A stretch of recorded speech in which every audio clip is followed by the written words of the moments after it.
Welcome to Marquette Law School.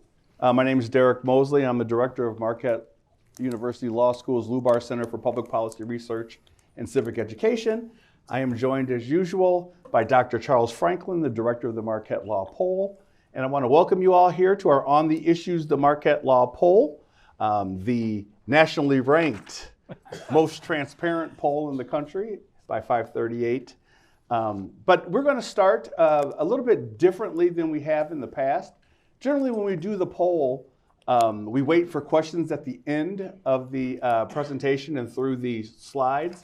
But we're going to allow people to ask questions as we move on, because I know while we start talking, people are writing things down, and by the time we get to the end, I don't want us to run out of time and not have everybody have an opportunity to ask their questions. So if you have a question while we're going through the process of going through these slides, please feel free to raise your hand. Hillary will be around to be able to pass the mic, so you'll be able to ask that question in real time, so we can get that answer to you as soon as we possibly can. So let's start with a little topics of the day to get started. So when we first get started, we're going to talk about the methodology, because the methodology has changed a little bit, and we'll have Charles go through that a little bit. We're going to talk about the presidential matchups. We're going to talk about third-party candidates, the Senate race. We're going to talk about the issues that are important to the nation as seen by the people who were part of the poll. We're going to talk about the Biden and Trump characteristics, and we're going to talk about Biden and Trump job approval. And finally, we're going to get into the economy. So if you have any questions as we go through this, please feel free to raise your hand. And Charles, I'm going to ask you to start, if you could, with the methodology, because the methodology is new from prior polls. Yep. There we go. We were in the field April 3rd through the 10th.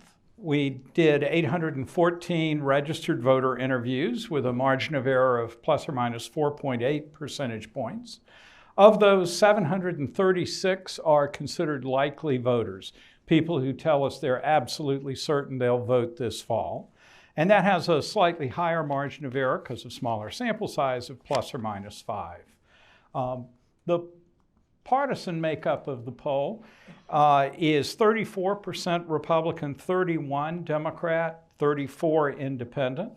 That's slightly more Republican than usual. Since 2020, the long-term balance has been 30 Republican, 29 Dem, and 40 Independent. So that's a 6-point drop in independents. At one level, that's not terribly surprising. As election years kick in, people start calling themselves, I'm an independent, but I'm closer to the Democratic or closer to the Republican Party. There's a little mobilization as well. But that said, we're at a +3 Republican sample this time. The average has been +1, and in the last few polls, it's been +2 or +1. So just a smidge more Republican in the party makeup. Then the broader methodology of the poll, which I will eventually stop calling it the new methodology, but until everyone scores 100 on the pop quizzes, I'm going to keep telling you about it.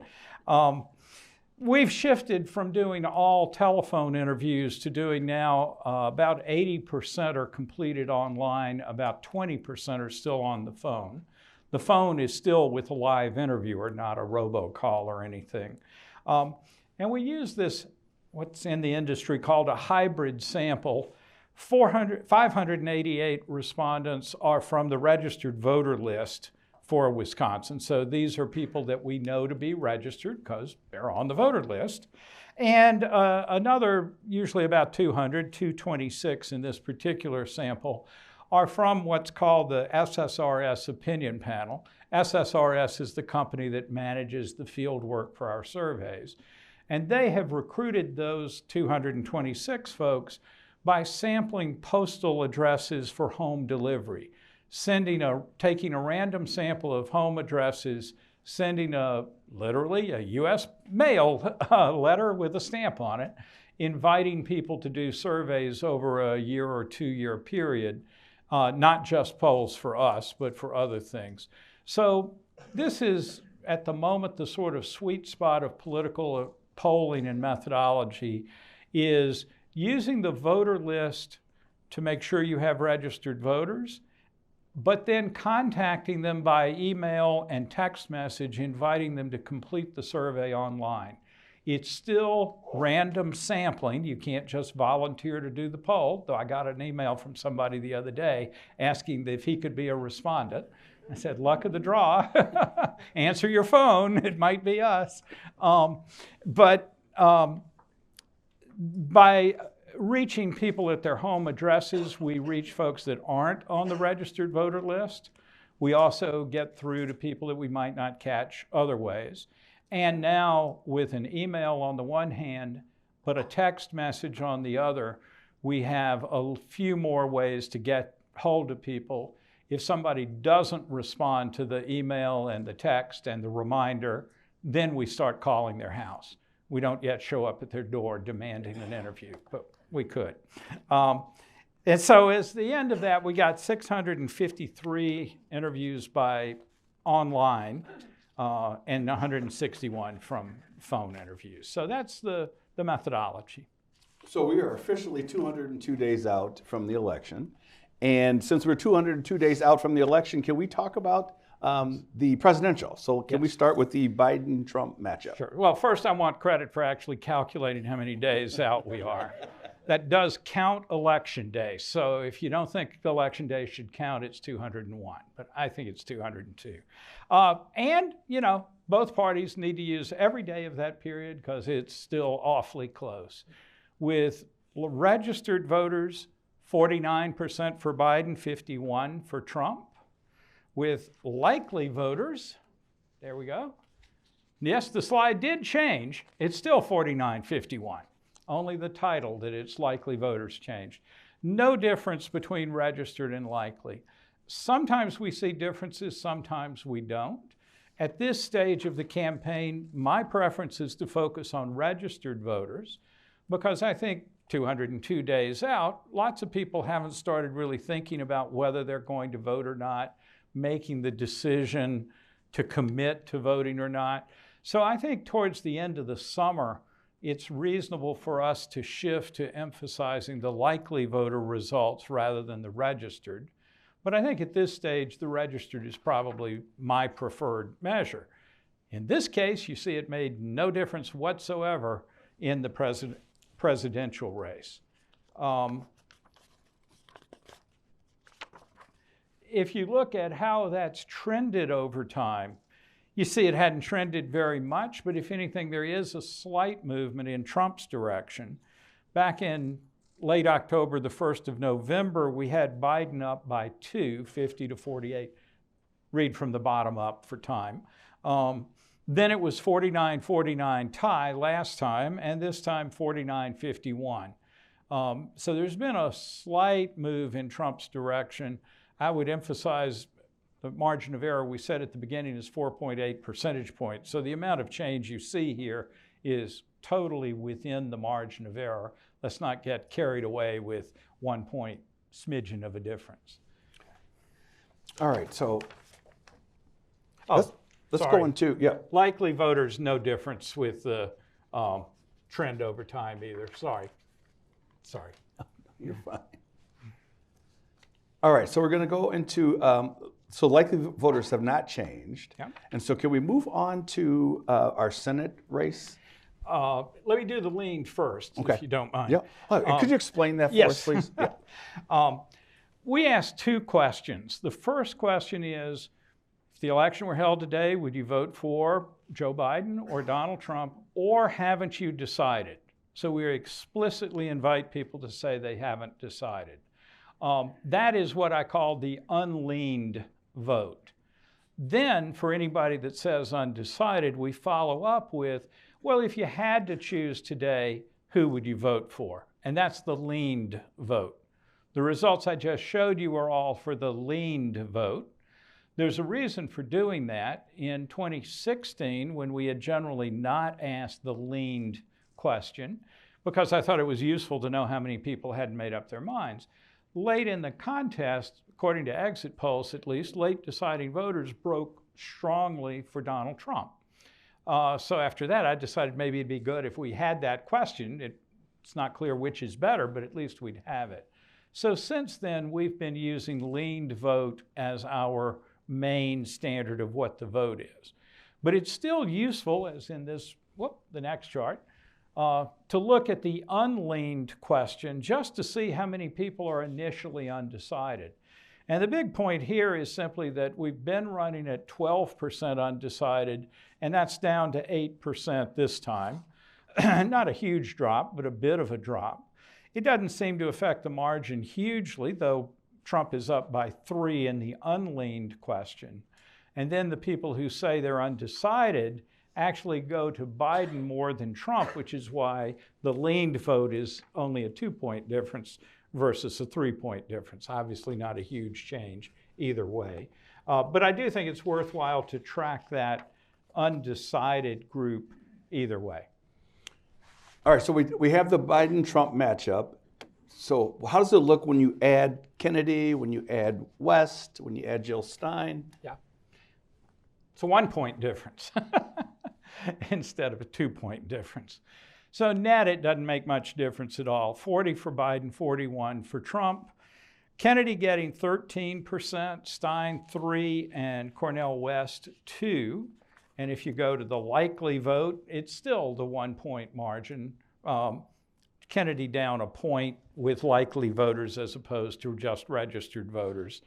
Stein a little down. So basically a close race no matter how you cut it, with third parties or not, with, if you had to choose, leaned votes, and basically the same with registered and with likely voters. None of that makes much difference. And the takeaway, of course, is close race. Okay. Anyone have any questions about? Yep. There you go.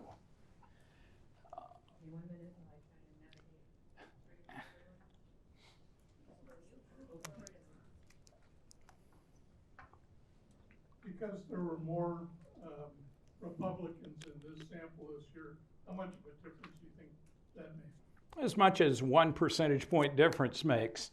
And so it's not nothing, but it's a 3-point margin instead of a 2-point margin. That's a pretty small difference, and we certainly expect polls to vary from one sample to the next. I think this is a very modest difference. Do you recall 2020, about this far out from the election, what your polls were showing? Sure. I haven't looked it up lately, but I'm pretty certain we were seeing Clinton ahead in, sorry, did you say 20 or 16? 2020. Yeah, we had Biden ahead in the spring there. We typically had a closer race than most polls in the state. And it ended up, we had in the end, Biden by 3 and he won by just under 1. But we were a little high. Again, most pollsters were higher than we were in one sense, not in the other sense. I'm sure none of us would engage in any pharmaceutical supplements. All right. All right, so can we move on to the Baldwin-Hovde race? Yeah, this is the first time we've looked at the Senate race because in the January poll, Eric Hovde had not declared his candidacy yet. So this is our first look at it. We have asked about favorability to Baldwin and Hovde before, and we'll get to that a little later. But for just the top line horse race, for registered voters, it's 52 for Baldwin, 47 for Hovde. Again, this is the leaned vote with the if you had to choose. But here's a little bit of a surprise. When we go to the likely voters who look just like registered voters for the presidential race, for the likely voters, it's a 50-50 tie. And so that's sort of a interesting little bit of news that likely voters shift a little bit in Hovde's direction to bring it into a tie as opposed to that 5-point lead, 52-47 with all registered voters. We also plumbed this a little bit more. Look at the unleaned vote, again, first for registered, and we have Baldwin at 44, Hovde at 37, a 7-point Baldwin lead, but a pretty sizable 18% undecided. Remember back to the presidential race where we had just 8% undecided. So 18 is fairly high. I think it reflects where we are early in the race. Hovde's been active since he declared his candidacy, and Baldwin has certainly been active in her early campaigning, but we're still a long ways out. When we move to likely voters on this unleaned question, it's still a Baldwin lead, 45-41, a little bit tighter, but still 15% undecided. And so you've got 4 different measures there. All of them agree on a fairly close race, but with just likely voters and the leaned vote, a 50-50 tie. How does this shake out in regards to political parties? Yeah, no one's surprised that people vote with party these days. And both sides are voting pretty heavily with party. 6% of Democrats say they'll vote for Hovde, but 13% of Republicans voting for Baldwin. So a little bit of an advantage to Baldwin there. And again, with registered voters, Baldwin is winning independents pretty solidly, 61-37. But when we shift to likely voters, the independents move to basically a tie, 51-49. That's where much of the difference is coming from between registered and likely, is that likely voter pool, independents split evenly with likelies, as opposed to pretty solidly for Baldwin with registered voters. Likely voters are a little bit more loyal to the party. There's a little bit less crossover from either side, but that's really where the difference here comes from. And it's, in percentage terms, not a very big one, but it does mean that the race looks closer if you're looking only at likely voters. In our last poll, we were talking about Biden, we were talking about Baldwin and her favorability across party lines. And it seems that it's starting to go through that flow, that she still has some appeal to Republican voters. Yes, I think that crossover, 13%, is a sizable chunk for a Democrat to win from Republicans. Whether it stands up is the question in all elections. Elections are polarizing events. They tend to bring people home to their parties. Hovde is not that well known in the state. We'll get to that in a minute when we get to favorability ratings. But I would expect that to move. Compare the two. The presidential race, everybody knows these two people more than they might like. But in the Senate race, it's kind of striking that people don't know their sitting U.S. senator, in this case running for a third term. About a year ago, 22% said they didn't know enough about Tammy Baldwin to have an opinion of her. You'll see that's come down when we get to it, but that's not atypical for senators to have 20 to 30% saying, I've forgotten who my senator is, basically, between elections. Hovde, having been out of politics for so long, it has to introduce himself anew despite having run in 2012. And again, more on that later. So let's go back to Biden-Trump and touch on party identification as we did with Baldwin and Hovde. So here again, we see huge partisan polarization. Only 3% of Democrats saying they would vote for Trump. 9% of Republicans saying they'd vote for Biden, so that's interesting. But independents this time are leaning towards Trump pretty heavily, 41-59. In comparison, in January, that advantage was going to Biden. Now, the thing about independents, there are 2 points to keep in mind. First, by definition, these people don't feel attached to either party. So, unlike partisans that always have an anchor to bring them home, independents don't have that. So they're much more likely to shift over time, shifting one way one time and back the other way again. They're also not a huge group of people. They're about 12% of registered voters in the state. So it's a fairly small sample size, so the margin of error is bigger for independents. For that reason, I'd say don't make too much of the magnitude of this margin in any of these races. But it does look like their sentiment was leaning towards Biden in January, and is leaning towards Trump this time. Now we add the other candidates. Yeah, so this is the five-way race, and here's the key question is, how much do the third-party candidates affect both Biden and Trump?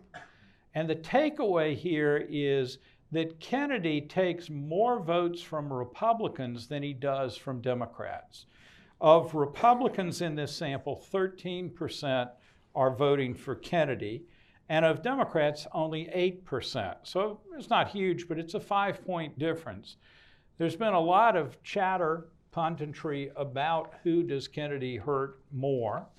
Our polling, both here in the state and our national polling, has been quite consistent in showing this, that Kennedy's taking a few percentage points more from Republican voters than from Democratic voters. But the other two independent candidates are taking more from Biden than they are from Republicans. So Jill Stein is taking 4% from Biden, 3%, not that much less, from Republicans, and Cornel West 2 from Democrats and 0 from Republicans. There's also some minor changes in crossover voting, but they're pretty minor. The biggest thing is look in the middle, well, the second from the bottom chart. Those are those independents we were just talking about. And Kennedy's getting 32% from them, the same that Trump gets from them when Kennedy's on the ballot. Biden only getting 23% in that group, and again, 5 and 4 for Stein and West.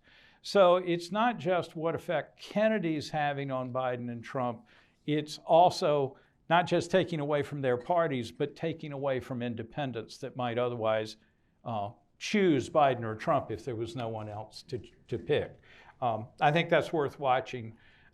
Just a quick aside, this share of third-party votes, so it's 18% total saying they'd vote third party, needs to be looked at. In 2016, all of the independent candidates on the ballot together here in Wisconsin only got 5.5% of the vote. And in 2020, only 1.5% of the vote. So to see independents up in the high teens like this is really a throwback to Ross Perot in 1992, when I think he got 20 or 21% here, got 19% nationally. So can these independent candidates continue to draw so much support as we get closer to the election? Bears watching, because historically third parties don't do nearly as well by election day as they do in early polling. Still worth watching. Any questions in regards to those set of slides?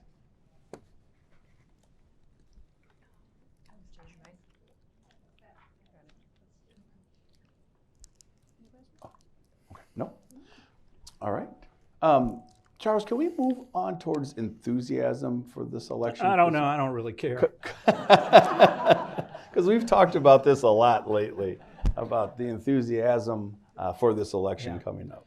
It's pretty low. We mentioned this last time. If anything, it dipped slightly this time. Only 47% say they're very enthusiastic to vote this time, this November. It was 49% in January, not much difference. But if you look at the very bottom set of bars, that is from March of 2020, when it was 67% very enthusiastic to vote. So that's a 20-point drop-off in enthusiasm from 4 years ago. The percentage telling us they're sure they're going to vote in the fall hasn't gone down that much. So possibly we have a bunch of unenthusiastic but committed voters. But it's something that I've been watching, and I want to watch throughout the campaign for what it says about motivation and turnout. Now, can we break it down, enthusiasm between Biden and Trump? Yeah. And here what you see is similar to what we saw in January. The people who are very enthusiastic to vote are very substantially Trump voters, 59 to 41. This time, those who are somewhat enthusiastic lean towards Trump, 55-45. That is a reversal from January, when Biden had a modest advantage with those somewhat enthusiastic. But Biden has big leads, 64 to 36, 62 to 37, among the not too enthusiastic and the not at all enthusiastic.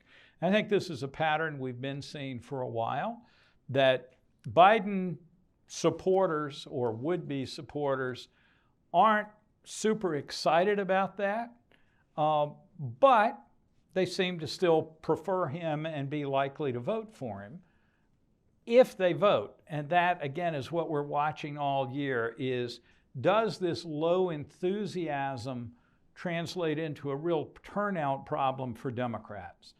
In our data, it doesn't look like it, because remember, the difference between likely voters and registered voters was nothing at all, right? And so it doesn't look like it's having a practical effect there at this point, but it certainly has led to dissent within the Democratic Party, as we saw in the primary with the vote uninstructed group. Though remember, 11% voted uninstructed, or for a third party, voted against Biden in the primary. 21% voted against Trump in the primary. So there's a problem on that side, but it may not be an enthusiasm issue. Nevertheless, turnout has been so key to Democratic victories here in the state that I think this bears watching. And it's the problem of having a nominee that people may prefer, but they don't feel enthusiastic about. So to piggyback on that, how about favorability of all the candidates? Well, we don't like any of them. I'm tired of that refrain. I just wish somebody popular would run sometime. But Biden is, the brownish beige on the left is the net favorability, the percent favorable minus the percent unfavorable. It's just an easy way to summarize this. Biden's at minus 19, while Trump is at minus 13. Kennedy, who had been net positive last summer, is down into minus 15 territory now. Stein at minus 13, West at minus 8. You see the gray bars that West and Stein in particular are very little known in the public. And still 25% say they don't have an opinion about Kennedy. So that's still high, certainly compared to the 1% for Biden and Trump. I'm not going to show you the long-term trend here, but over the last 18 to 20 months, really since November of 2022, Biden has gone from about minus 6 to this minus 19, minus 20 in our last national poll earlier in the month. While Trump has climbed from about minus 36 to about minus 13 or minus 15. So there have been moving in opposite directions. While both staying more unpopular than popular, there has been a long-term change in the order between them.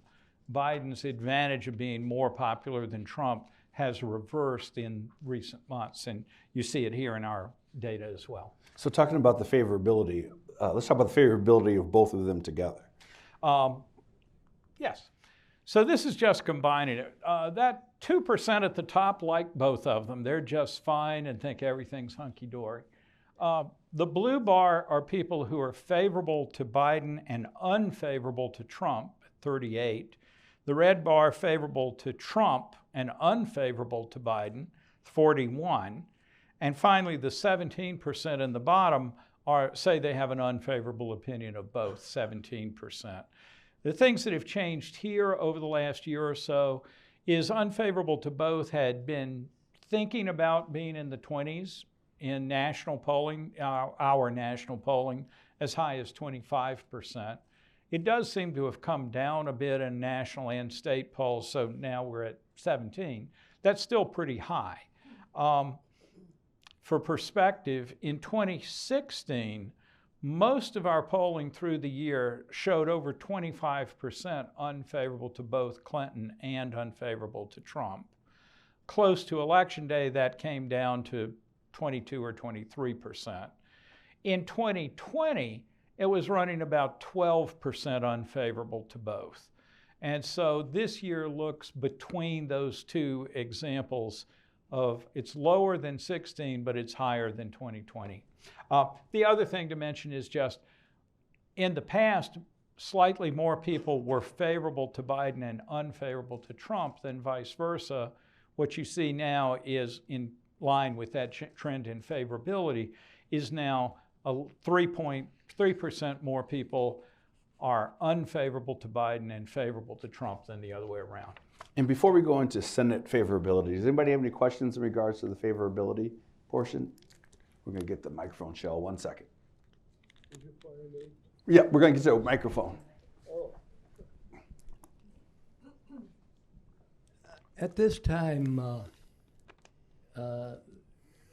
Donald Trump has multiple lawsuits ahead of him.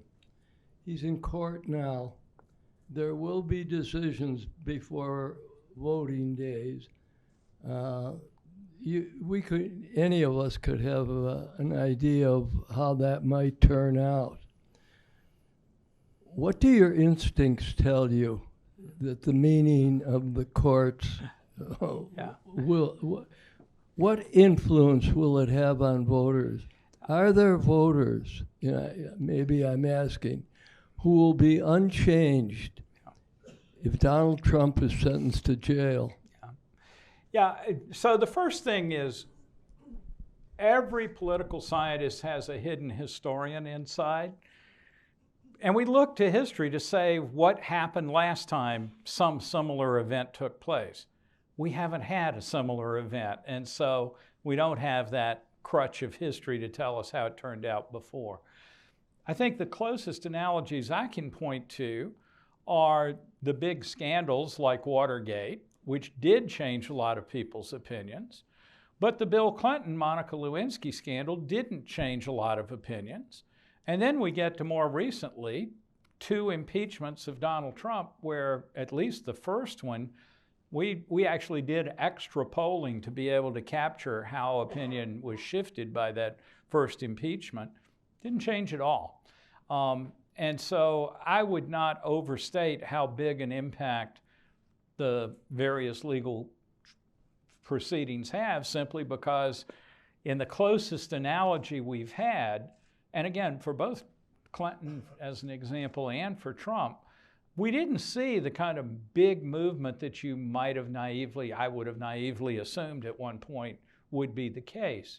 I do think that there are polls, we haven't done it, but there are polls that ask if Trump were convicted, would that change your vote? And they find mostly single-digit changes, 5 to 10% say they would shift their opinions. That's not nothing, but it's not huge. Certainly setting up the issue as saying, I don't think this was fair, I don't think it, should have been brought as a prosecution is a good defense to say why I'm not changing my mind on this. Again, I refer you to previous scandals where partisan loyalists found reasons not to change their views.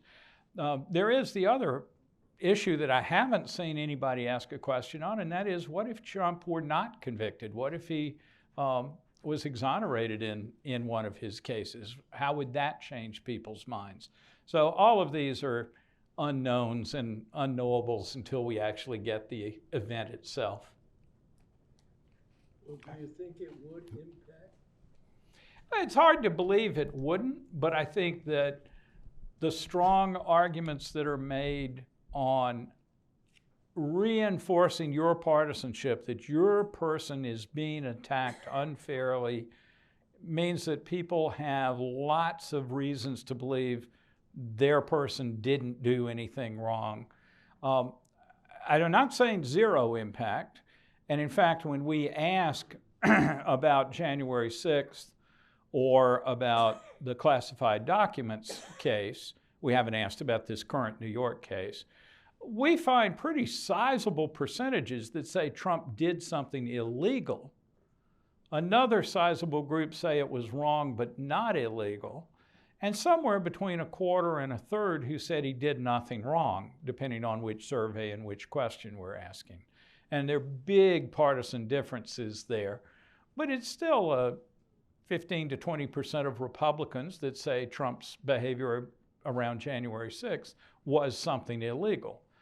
However, we already saw in the primary 21% of Republicans not voting for him, so that effect may already be baked into his support or lack of support among a small segment of Republicans.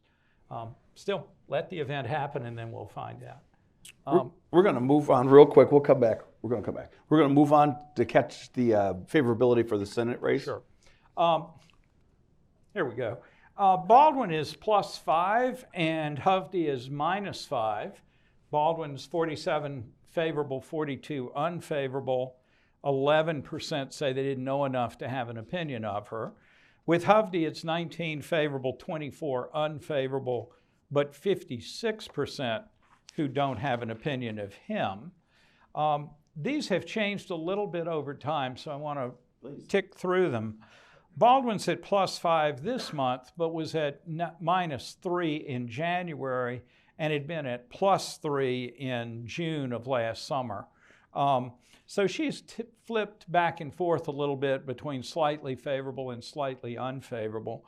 But people are getting to know her. It's gone, the haven't heard enough has gone down from 22 last summer to 13 to 11 this time. So, you know, running for office helps. Look at Hovde, and it's more dramatic. It's not so much the balance of favorable and unfavorable, but he was at 85% that didn't know enough to have an opinion last summer, still at 82% in January before he declared, and now a big drop to 56% don't know enough now. 56 is still something that he needs to push down in the campaign, which undoubtedly will happen. But it is pretty striking in a 2-month period from January to now to see that major step of people having opinions about him. The balance is still a little bit net negative, but you got to get known. That's one of the first things that a campaign has to do. And he's managed to start doing that. Memory lane? Yes, please. I'm sorry if you don't care, but I just love that both of these candidates ran in 2012, so we have data about them from way back. So let's go to the way back machine, can we? Off on the far left is Baldwin when she first got in the campaign back in 2012 as a U.S. House member, beginning to run for the Senate. And if you can tell, that gray line is up at just about 50% who didn't know her when she got in the race. That is January and March of 2012. Not much better known than Hovde is right now. But you can see over the course of the campaign, people got to know her. It went from 50% don't now know to about 15% or 14% didn't know her by Election Day in November. Her favorables and unfavorables both worked their way up, switching which was above or below, and actually on Election Day, she was net negative. If you don't remember the 2012 campaign, it was a relatively bruising affair, and both Thompson and Baldwin ended up net negative by Election Day. Then you have the long period since she's been in office, and you can see that favorable and unfavorable have run neck and neck with her pretty much all the time. There's no point in her Senate career where one of those two, the green or the purple line, kind of takes off and becomes the more dominant opinion. It's always been within just a handful of points more favorable or unfavorable. And her haven't heard enough, the gray line, bottoms out on election, then it rises a bit for 6 years, then the next election comes and it comes down for Election Day, and then it's been rising for the last 6 years, and now it's coming down right at the very end. So with Hovde, we actually have him in his primary season back in 2012 on the left. He starts at about 70% who didn't know him then. Compare that with the 82 or so now, or in our earlier polling. But you see him come down just like Baldwin did. But in the last poll before the primary, which he lost to Thompson by about 3 percentage points, he had reached 50% still saying they didn't have an opinion about him. So he had not caught up to where Tammy Baldwin was at the same point in that campaign. But he, like her, saw his favorables and unfavorables move up pretty closely together, with neither one of them really breaking out as a more important thing. then the long straight lines, we weren't polling on him. And you get the latest 3 polls over on the right, where again, the big message is the gray line and how much that, how high that was compared to when he was a candidate in 12, how sharply it's dropped in this latest poll, but it still leaves him over 50% without an opinion. That's, again, the work of the campaign to change that. I like history. So I want to get into what I find the most exciting part about the poll is who would do a better job at different issues that are affecting the country. Yes. I certainly love a good horse race, but we actually spend a lot of time asking people about issues. And so this year we're focusing on 7 issues so far. And who would do a better job on each of these issues? The bars are ordered so that at the top are the issues that Trump has the biggest advantage over Biden. At the bottom are the issues that Biden has the biggest advantage over Trump. Trump leads substantially on immigration and border security. 53 for him, 28 say Biden would do better. The Israel-Hamas war is actually the second biggest advantage for Trump this time, 46 to 26. And the economy, which earlier had been higher up, has dropped off a bit to 3rd place here. Still a substantial Trump advantage, 52 to 34. But it is notable that the economy has become less dominant in our polling over the year than it was early in the year or late last year. Then foreign relations is just sort of a toss-up. It's 44 for Trump, 41 for Biden, but really close. Then we get into the ones that Biden has an advantage on. Medicare and Social Security, 45 to 37. Abortion policy, 46 to 37. And then actually healthcare is the strongest issue, 45 to 35. It's notable that the 2 or 3 top issues that help Trump help him by a lot more than the 2 or 3 issues that help Biden. That's a big issue for the campaign. The other thing to point out is you notice there are 2 other bars there. One for saying, they're both the same. Another for saying neither of them would be any good.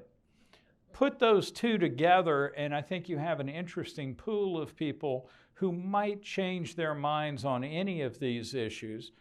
The 2 together is between 15% and 26% who don't see a difference between these 2 candidates. So I maintain it's the job of the campaigns to make people see a difference on these issues. And whereas undecided voters was down there at about 8%, this is a much larger group of people who might be malleable on any of these issues. And so we've started asking these questions for 3 polls now. We'll continue them through Election Day to see not only how the relative advantages change, but how this no difference group changes. Then this time, for the first time, but we'll continue this as well, we did this a lot in 2022, but we're just picking it up this year, is to ask which of those issues are most important for your vote in the presidential election. So the number 1 is the economy at 33% saying that's the top issue. Immigration and border security at 21. Then abortion policy, followed by Medicare and Social Security. That's the last one in double digits. And then foreign relations, healthcare, and the war between Israel and Hamas, all in single digits. And the war in Israel and Hamas is certainly something that's been very important in the campaign with protests at President Biden's speeches, activism of a variety of sorts, and also the vote uninstructed movement. So I think it's important to see that the substance of those issues are very important, but the impact on people's votes, according to them, is quite low at 2%. Again, these could change. Charles, can I ask you a question real quick in regards to what's the most important to the likely voters? Yeah. Is there a reason why the Ukraine war isn't popular anymore? We don't ask specifically about Ukraine in this list of issues, there's a good question about whether we should add it. We've been asking for a long time whether you think the U.S. is giving too much support to Ukraine, too little, or about the right amount. We've been tracking that since the Russian invasion, so we have a long history on that. We have seen a rising percent saying we're giving too much aid, and that's especially prominent among Republicans. It's quite low among Democrats saying that, but we have not included it in this list of 7 issues. So we're not ignoring the issue, but we're not including it here. All right, so then let's go into the party affiliation. I'm Yeah. assuming that's why we're seeing the ads that we see. Yeah, and there are some interesting and stunning differences. Every partisan group says the economy is at least pretty important. Duh. But look at immigration. With Democrats, just 1% say immigration and the border is the most important issue to them. Among Republicans, that's 37%. And among independents, it's 23%. So with independents, the order is the economy, then immigration, then Medicare and Social Security, and then we're down into single digits for the other things. With Democrats, the number one issue is actually abortion policy at 24%, followed by the economy at 22%, and Medicare and Social Security is pretty high up there at 19%. With Republicans, it's 2 top issues and nothing else really seems to pop up very much. We saw this throughout 2022, that the 2 parties focused on dramatically different sets of issues. We asked about 8 or 10 issues throughout the 22 election cycle, and almost inevitably, people, aside from everybody agreeing that the inflation was important, once you got past that one, every other issue was either a Democratic issue or a Republican issue, and I think we're seeing a good deal of that showing up here, with immigration maybe being easily the most prominent example of that. So let's talk about immigration, because you asked the question differently when it comes to immigration. Yeah. We have a long-standing question that we and other national pollsters have asked about immigration for a long time.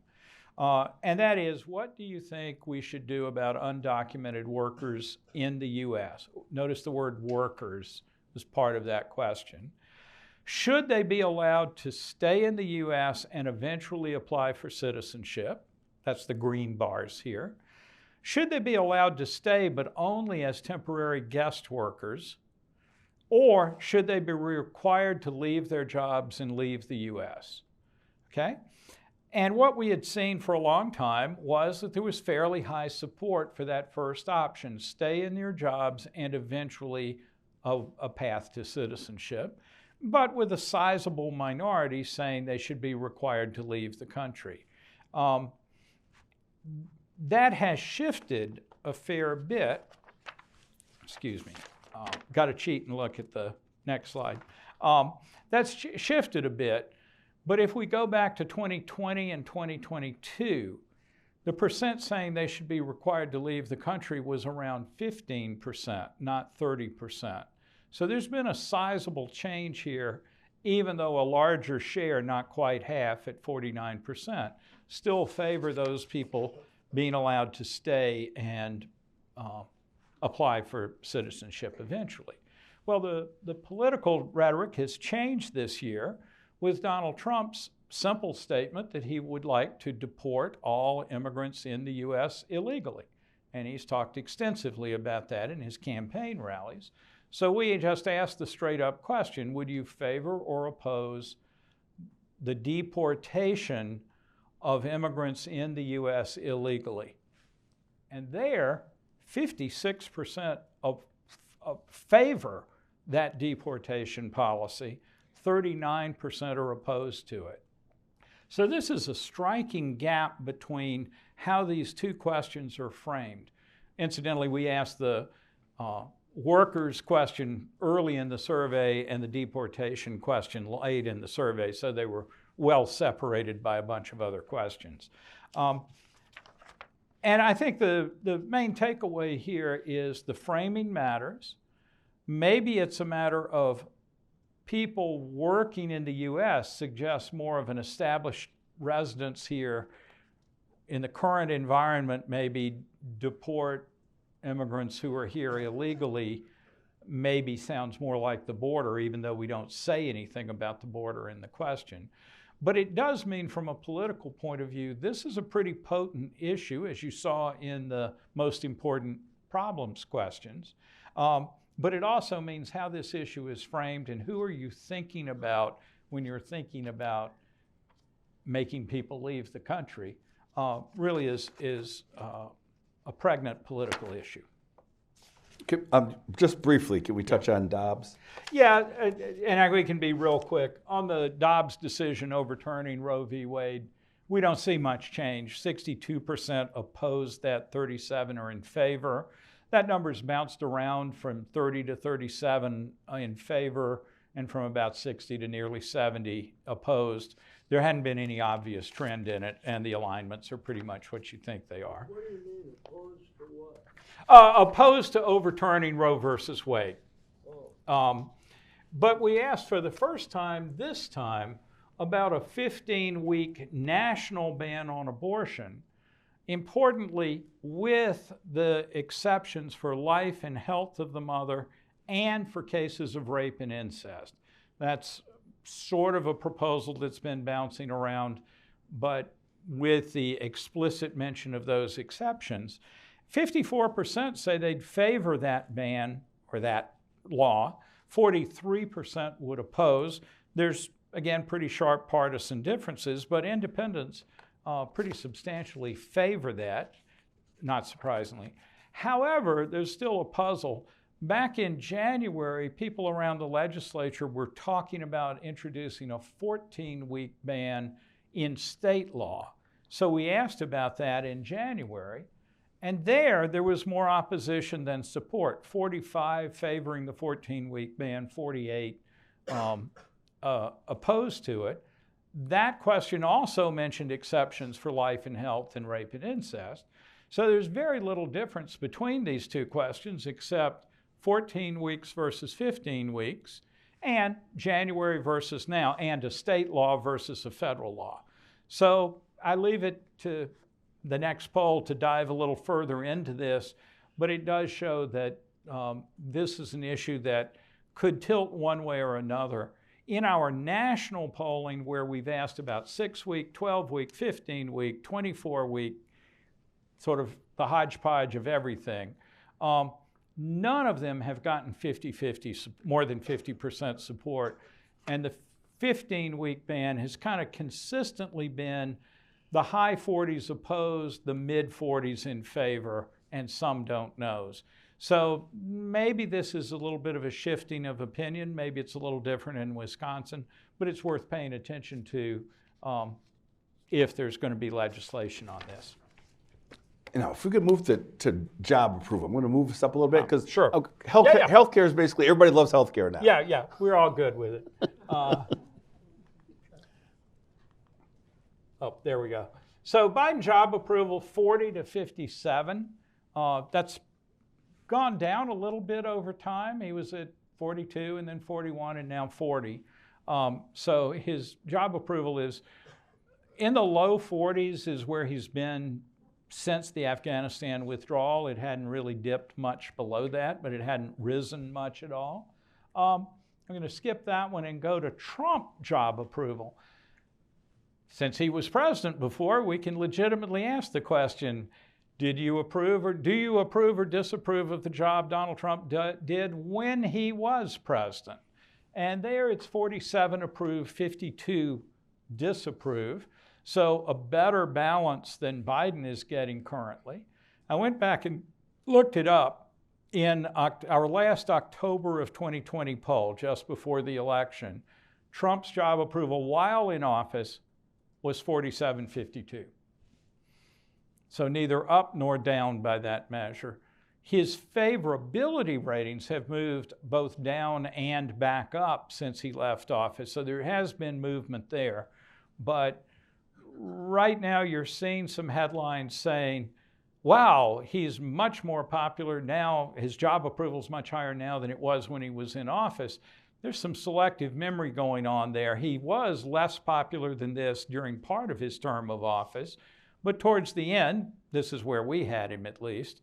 And so I'm not sure that it's entirely the rosy glow of memory that's helping him out. The fact that this is the same as at the end of the 2020 campaign makes me think that maybe people are not misremembering the past. They're actually thinking about it pretty close to where they were at the time. I'm going to ask, just for interest of time, because we talked about this for the last couple of polls, about the issues that describe each candidate. Which issue describes Biden, which issue describes Trump? Too old. Still Biden's bane. Not really a surprise there. Shares your values. Biden has a tiniest of edge over Trump, 48. On the left is Biden, 48% say that describes him. 45% shares your values describes Trump. Has behaved corruptly. 47% say that of Biden, but 61% say it of Trump. Again, not really a surprise. Here's the one that I think is a big campaign issue. Has a record of strong accomplishments as president. Only 44% say that of Biden, but 58% say that of Trump. And, you know, this may be how people see his time in office. Maybe it's some of that rosy retrospection. But nevertheless, it is an important comparison with two current and former presidents running, that they compete on how well they did the office. Finally, has the right temperament to be president. 52 for Biden, 41 for Trump. I want to wrap up, and the questions are however you want to close this, but if you look at job approval, you would think Joe Biden should be losing 40 to 60. He's not. If you look at corruption or temperament, you would think Trump should be losing solidly. If you look across that range of issues, some favor Trump by quite a bit, some favor Biden by a fair bit, and the party coalitions differ in which ones they are. And yet we're seeing this nearly tied race in all three of our most recent polls. So my point is just to leave you with is both of these people have real strengths, but they also have real weaknesses. And some of those weaknesses are inside the party, dissent among Democrats and dissent among Republicans. And some are that mix of which do you value more, the economy or abortion, or how much do you like or dislike the candidate, or think they have the right temperament to be president or the right age to be president. So I don't think this is an election where it's lopsided across issues or lopsided across personal characteristics. People see a mix of some strengths and weaknesses of both candidates. Are there any questions as we end out this session? Of course. Anybody closer? I guess it's more of a comment than a question, if I may. As you were asking about how many people did not know anything about Tammy Baldwin, I was involved with the Feingold campaign back in those days as well. At least in the northwest side of Milwaukee, that was identical story. I was flabbergasted how many people didn't even know his name, much less anything else. Yeah. As far as the statistics of your testing and how it colors either candidate, dare I use the word that if there has ever been, at least in my lifetime, a political candidate for a president that could be called, I guess I hesitate to say, but it's a blind following, whatever you want to title that one. I'd rather not use the right term, if you know what I mean. Trump has been the one, okay? With Biden, it has been one of those things that people don't, they don't love him. Yeah. He's not a guy that makes you feel good. Yeah.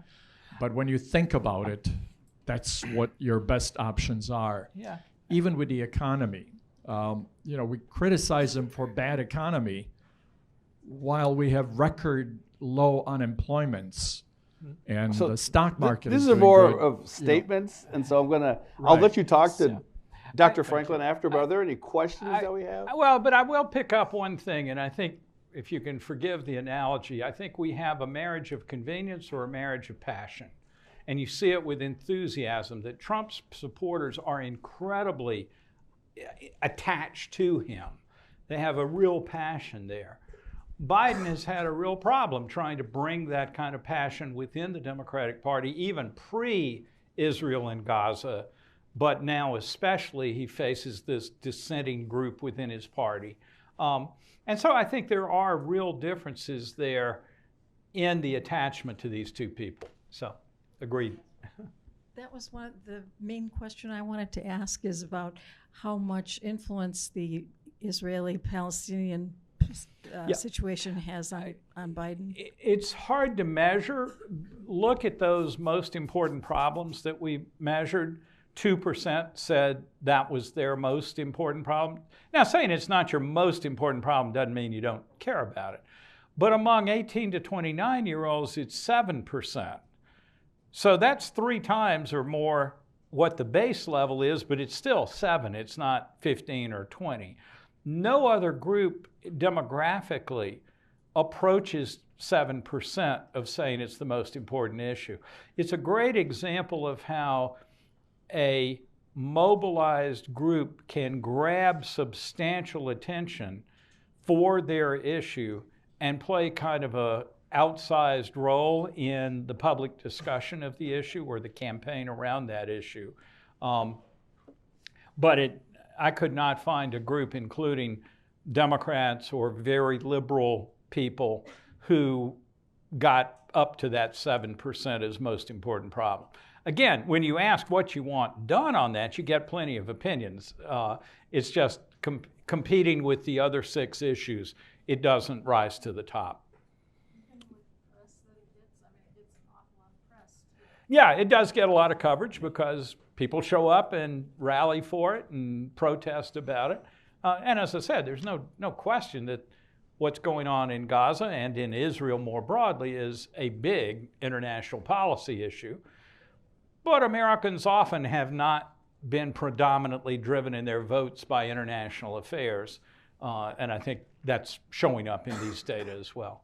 Thank you, everyone, for being present. I'll allow Dr. Franklin to speak to everyone. I'm going to release everybody so they don't have to stick around for the questions. But thank you for coming. We look forward to seeing the future programming. Thank you.